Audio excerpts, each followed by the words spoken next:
music it's demanding to learn, but you can learn it in little bits. And then it's a joy unlike any other joy to make music for yourself, for other people, with other people.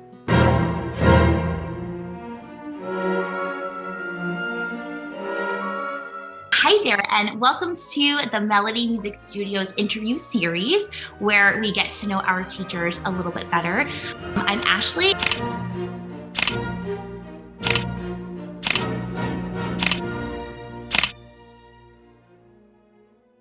Thank you so much for being here with me today. Oh, pleasure. Can you just give us a brief rundown of what you teach, who you teach, and where you teach? I teach classical guitar to children, and for children under 9, it's Suzuki method. It's the mother tongue method. They learn to do the music before they learn to read it. And the parent is on board both in the lessons themselves and at home for daily practice sessions. That's Suzuki. It gets great results. I've been doing that for about 20-some years.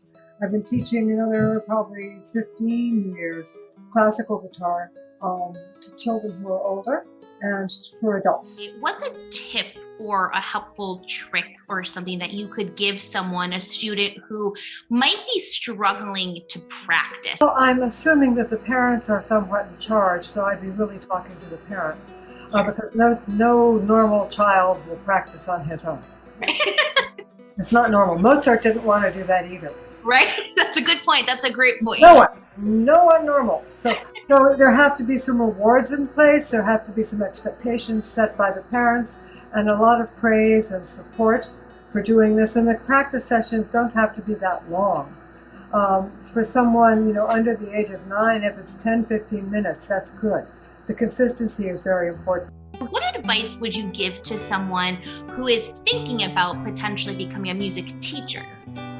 You have to be able to see what's happening with your student globally, emotionally, intellectually, physically, and the way they address the instrument. The student is only presented with a lot of stuff that is all valid and doesn't absorb it, then it doesn't do any good.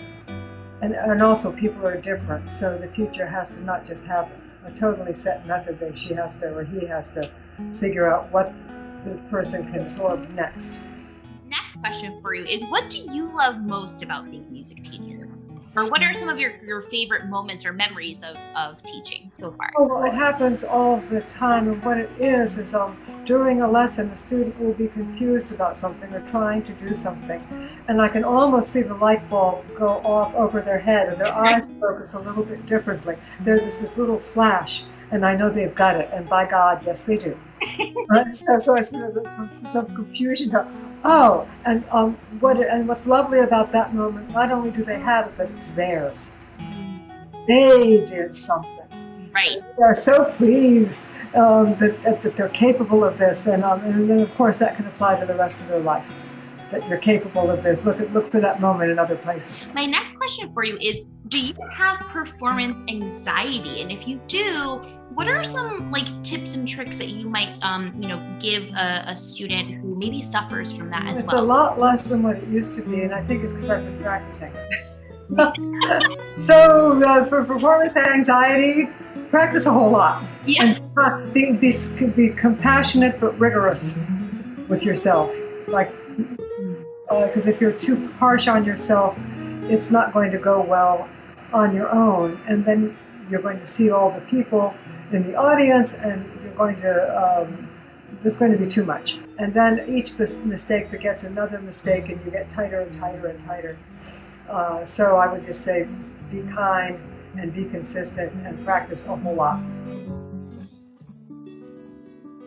So Annalisa, thank you so much for being here with us today. And anyone who's watching, thank you for checking out Melody Music Studio Teachers, our interview series. And we're going to sign off for today. So thank you so much. Goodbye. It was a pleasure. Bye.